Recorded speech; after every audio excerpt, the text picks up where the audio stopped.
lawful wedded husband. To be my... Barbara not Barbara Jean's heart. With a tramp like you? Well, I know it hurts being third rate, but aren't you accustomed to it yet? Oh, Robin, I see you. I myself the slut of Springfield! Son of a bitch in heat.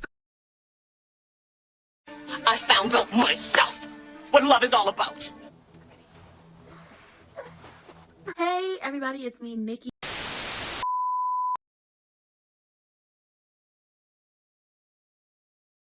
Everybody just feeling the feels down there to the General Hospital. Welcome to Ranting with Ricardo. We talking about them soaps. Okay, but everybody's feeling the feels. So we're going there's no way to take this high because everybody just into it. So let's talk about Christina talking to Sonny. Christina's talking to Sonny about how vengeance and revenge and her being angry and her being mad at Ava is the only thing that's keeping her awake and keeping her going and getting her up out the house every single day. And how she does not know what she's going to do if the jury does not find Ava guilty. And she was like, listen, I feel in my heart of hearts that Ava pushed me and killed my daughter. I don't know what I can do or what is going to happen because now it's in the jury's hand and I feel like I blew my testimony. I don't know what's going to happen and I don't know what my life is going to look like if she is not found guilty. And Sonny gives her bad advice and is just like, listen, if this is the only thing that's keeping you going, then embrace it. Bad advice. Also, if they don't find her guilty, because at this point it's out of our hands, if they don't find her guilty, then I'll handle it. Even more bad advice, and even more, just getting her hopes up.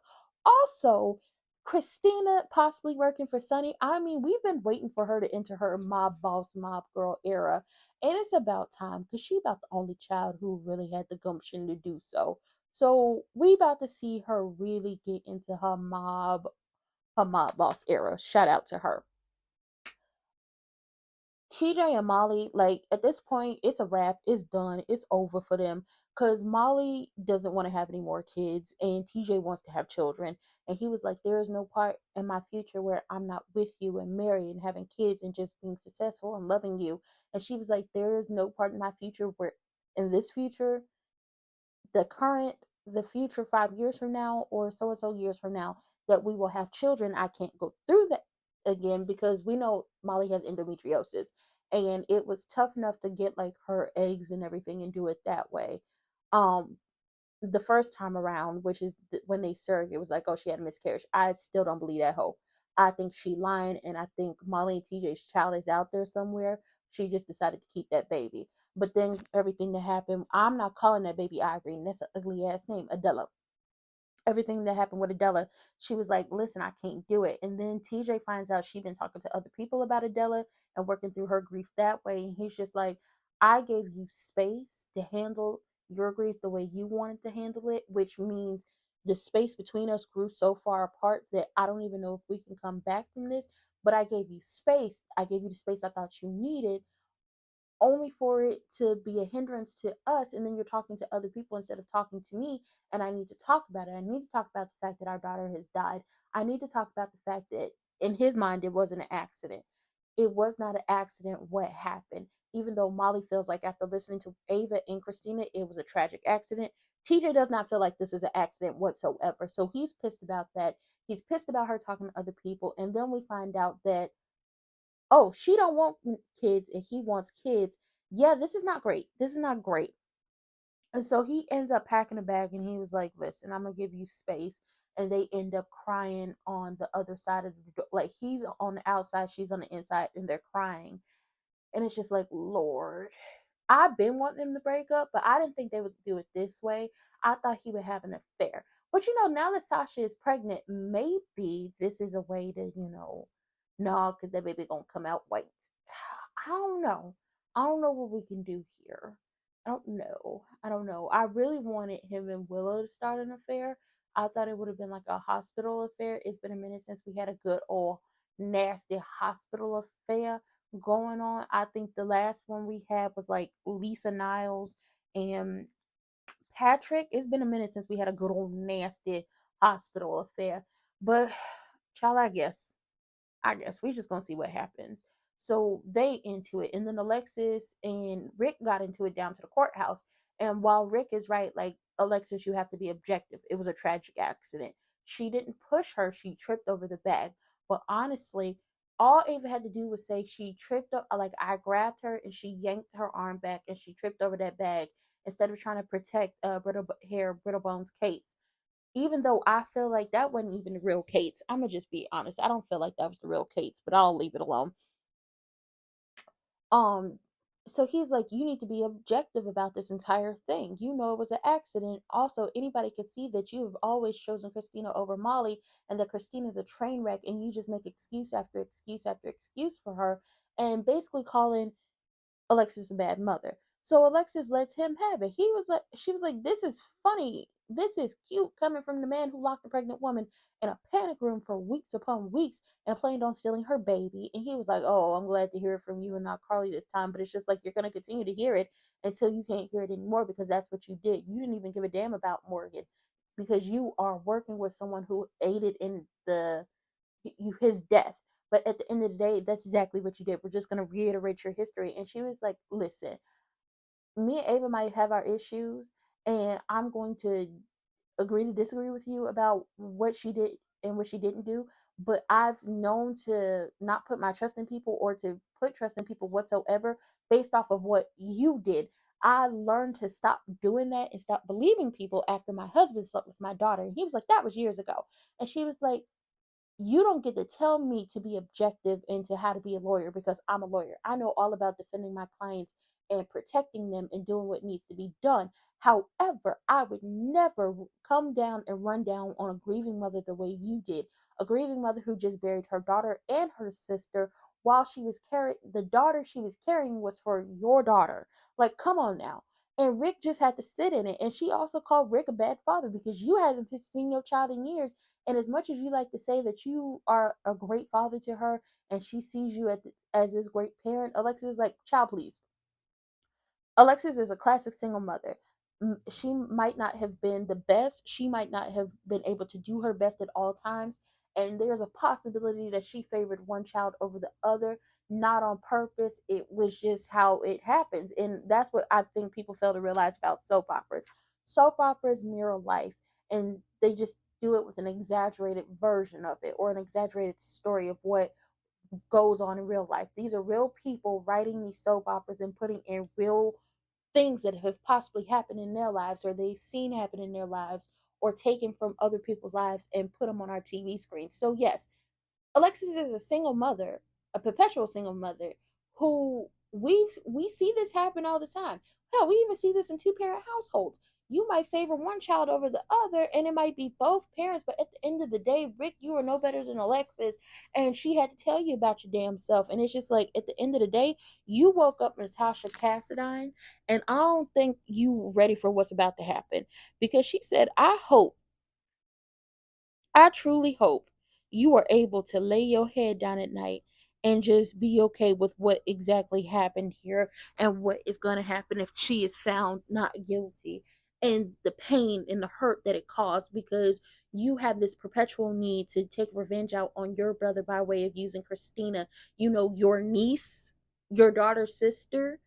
And it's just like, honestly, Rick has always used Sonny's children to try to get at him. Christina is really the only reason he married Alexis. Um, Torturing Michael, Morgan. Y'all better keep him away from Donna and Avery because he don't give a good goddamn about nobody. He really don't. It's always been about getting back at Sonny. And it's just like, it's over, it's done with. And after Alexis said hello 1-2, she walked up out that courtroom and she sashayed away like a bad bitch. Okay, but Rick, I don't think you know what you didn't got yourself into because it's about to be problems, problems, problems. Lucky go down there to Laura. Also, when Alexis gets home, before we get into Lucky and Laura, when Alexis gets home, she sees Christina and Sonny, and she was like, Christina, you seem at peace and everything. And then after the testimony, you're okay. She was like, I'm okay. I'm at peace. Even if she's found not guilty, I'm at peace of what's going to happen. Because basically, Sonny has all but said, I'm going to handle Ava for you. And it's just like, this was a tragic accident. Ava should have been in trouble for killing Connie, and she should have been in trouble for messing with Morgan's medication and also helping Nell torture Carly, you know, helping her torture Carly after Morgan died. Like, she should have got in trouble for those things, but not this. So we move on to Lucky and Laura. Lucky runs down there to Laura and tells her Lulu's awake, and she was like, "Okay, we got to get to Turning Woods. We got to do this. We got to do that." And he's like, "No, we can't do that. She's not there." And she's like, "What are you talking about?" So he runs down to her about Cyrus being there and how not Lucky, Lulu ran away, and he was like, "Did you tell them that Cyrus had the okay to make decisions about Lulu's care?" She was like, "No." No, I didn't. I told him to stay the hell away from her. So it's just like, okay, now Laura's about to, she real pissed. So then Lucky shows her the video of Lulu pulling the fire alarm, stealing the clothes, and getting up out of there, getting up out of Dodge. And she was like, shout out to that Spencer spirit, that Spencer gumption. Okay, it kicks in, when it's needed. But the only reason for Lulu to do this is if she felt like she was in danger. So it's trying to figure out like what is going on, what is happening, what they gonna do. So Laura puts a bolo out on Lulu, and she tells Lucky, "Listen, you stay here at my apartment. I'm gonna go to my office. I'm gonna see what they come up with, and if Lulu comes here, she'll see a familiar face." Boom, bam, just like that.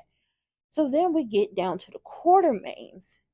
Now, Jason lets Drew know, "I'm moving into the Quartermains." And he was like, "No, the hell you're not." And he was like, "Yes, I am. Me and Dante have already decided that we're gonna move into the Quartermains so the kids can stay together because they need each other right now." And he says, "Well, if that happens, then I'm moving me and Scout to DC." Scout already told you she don't want to go to DC. If you think Alexis is about to let you take her grandchild out of Port Charles, you are sadly motherfucking mistaken. And the fact that you about to really get into it and is about to be all out Quartermain war between you and Michael, also with the help of Curtis, you don't want these problems, especially when it comes out that you slept with Willow. And there's a possibility, like, let's be clear on something. There is a possibility that Willow might be pregnant. We're not even gonna lie about it. There's a possibility that Willow might be pregnant because she slept with Michael, but she also had sex with Drew without a condom. They don't know what protection is. And Drew's throwing a fit. "I don't want to live with you. I'm not going to live with you."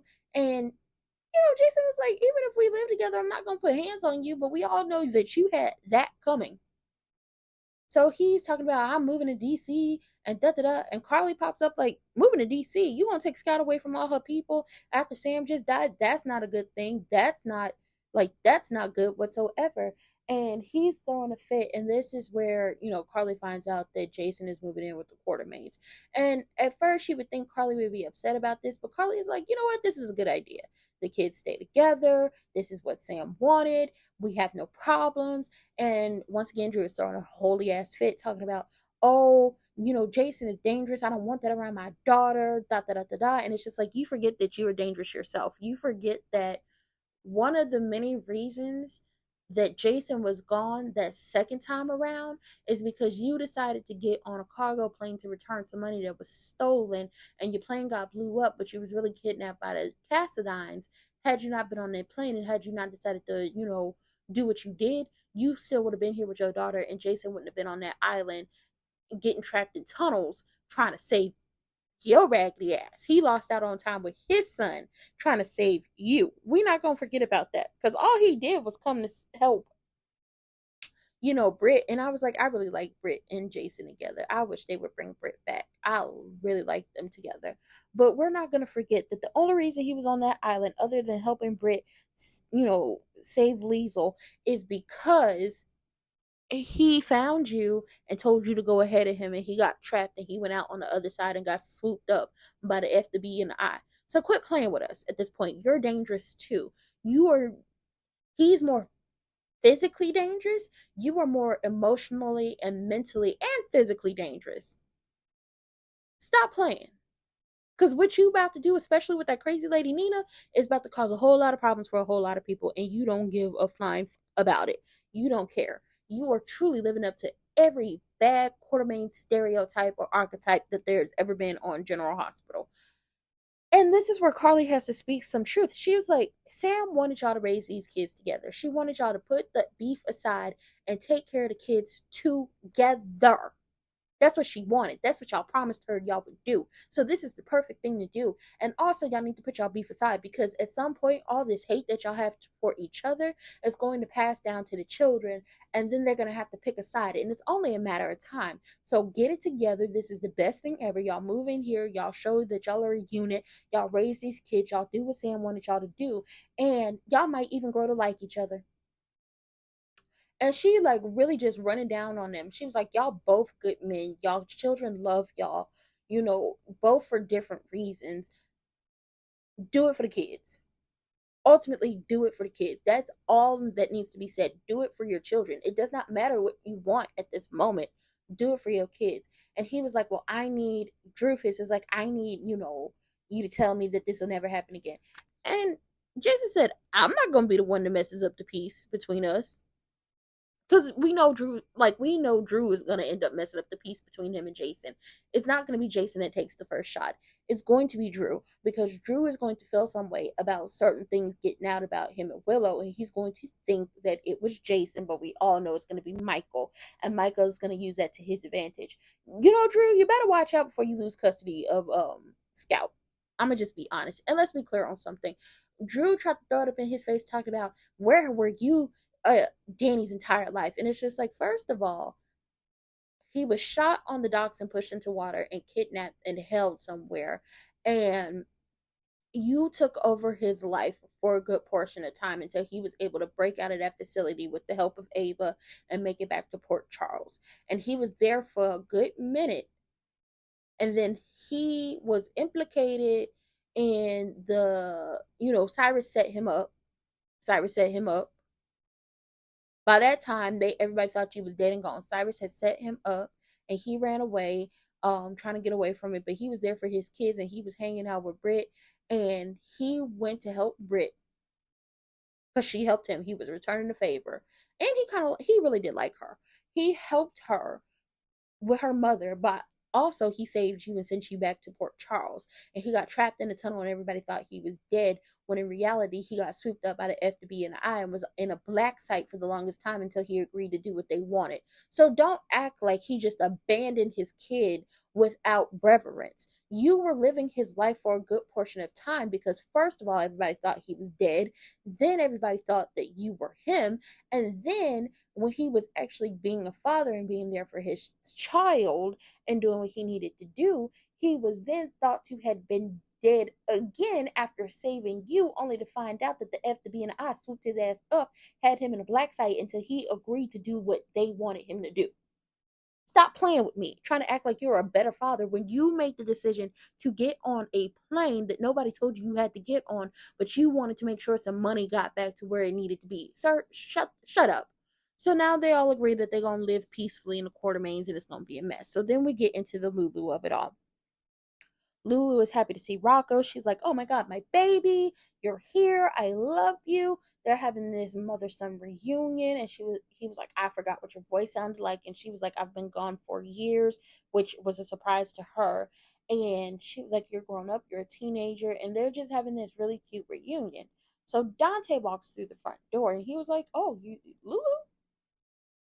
You're here. Okay, let's get you to the hospital. She don't want to go to the hospital. She'd already been in the hospital. Last time she went to a hospital, she was there for 4 years. So they go sit down and they talk, and Rocco goes and make her some food, and they talk about how she got here, and she explains, listen, I woke up in the facility. I heard Cyrus telling people he was my uncle and that he planned on moving me to a facility in South Carolina, and the nurses was talking about how it was going to be the busiest night tonight. So I took my opportunity. I pulled the fire alarm. I stole me some clothes, and I hitchhiked my way back to Port Charles. I went to my house. Somebody was already living there. I scared a little boy. That's when she finds out that Maxie lives there now, and that's James. And then she was like, I came here and I saw Rocco, and he was so grown up. What you doing here? Once again, I'm just going to tell y'all, the big thing right now is that Dante is not telling her about him and Sam, them moving in there. And that's going to be an issue, because while they're having this family reunion, Danny is outside the living room space listening to all of this happen. So then Dante has to tell her that Cyrus is your uncle. He's your mother's half brother. They share a father. And she's like, oh my God. yeah, Cyrus did some jail time. He found the Lord, but nobody truly believes him, which is true. Nobody believes that man found the Lord. He is a leech. He is a demon incarnate. We don't trust him. That's a demon right there. We don't trust him. And then she's like, okay, so how did I end up in a coma for 4 years? So, boom, we talk about the night of the explosion. He was like, what do you remember? She was like, I was at the floating rib. Justin had just proposed to me. And then everything went dark. So there was an explosion. And then he died. I remember you told me that, which she cries a little bit because she was like, I never got to say goodbye to him. I never got to go to his funeral or anything. So she cries a little about that. And it's like, oh, she's so sad. Oh, poor baby. Poor little tink tink. Anyway, period. She still wants to know what y'all doing here at the Quartermains. How, like, these past 4 years, you raising him and da da da. Dante still has yet to tell her about what him and Rocco have been doing for the past 4 years. Also, what is she gonna do when she finds out that Valentine took off with Charlotte? What are we gonna do? This is messy. So Rocco comes back with her some food and they're talking and she's like in pain because she just had a liver transplant. She does not know that yet. And Dante was like, let's get you to the hospital. And she was like, no, I'm fine. I'm just overwhelmed. And they get to talking more about how she's so glad to be back. She didn't told Rocco he prepared to be sick of me because I'm gonna be all up in your face and I'm just gonna be around. You're gonna be tired of seeing me and hearing my voice, all these things. Dante says, what made you come to the Quartermains? And she was like, ultimately she knew that Tracy would give it to her straight. So also things that is going to be crazy with Lulu coming back is she doesn't know Luke's dead. She does not know that Bobby has died. She does not know that Spencer has died. She does not know she has a new nephew. She does not know that Nicholas is in prison. She does not she does not know that Maxie had another baby. Like there are so many things. She doesn't know that Nell is dead. She doesn't know that Brooklyn is back and Brooklyn is married. There are so many things that she does not know that it's just like, this is crazy. This is truly crazy. So they're having this reunion and Danny is just listening to it all and he has tears coming down his face because it's just like, I lost my mom, but Rocco has his mom, so then they get on to the liver transplant. Because she's like, I've been meaning to ask y'all, because Dante keeps trying to get her to go to the hospital. Why do I have this big bandage on my stomach and this scar? And this is where Rocco tells her, you had a liver transplant. And she was like, a liver transplant? What's wrong with my liver? What? What happened? You said what now? Dante shuts it all down. He was like, listen, we'll talk about it later. We'll, do all that later. Let's get you to the hospital. And she was like, I'm really not trying to go to the hospital, but I need you to do something for me. And that's where the episode ends. And it's just like, this is truly a mess because we all thought, okay, we're going to move in here, do the big one for the kids. But it's also going to be an issue because Danny is about to feel the pain. And so is Scout because Rocco's mom is back, but our mom is gone. And I'm still holding out hope that there's going to be this big. Honestly, y'all need to hire me. Y'all need to hire me. One of the biggest issues a lot of people have with General Hospital is that they don't finish out stories. And honestly, I would come work there for a good price, a good amount. And we about to finish some storylines. And then we're also going to start sprinkling in some stuff. Because I'm still holding out hope that y'all do something where it's just like this big cast and iron reveal that either Stavros or Stefan are alive and they've been collecting the family members. Or that Cyrus has, Sam and Spencer and baby Adela somewhere in somebody's hospital, keeping them alive or something like that. I don't know. But with that being said, because this is about to get even more messier and we haven't even gotten to Thanksgiving. Like Thanksgiving is over for us in the real world, but in General Hospital in Port Charles, Thanksgiving hasn't even happened. And with that being said, that was it. That was all I had on to give y'all. That was it for Dem Soaps. If you liked it, please like, comment, subscribe, turn your post notifications on, and share me with your people. And I'll see y'all for the next one. Hit those links in the description box down below. And I love everybody. Bye.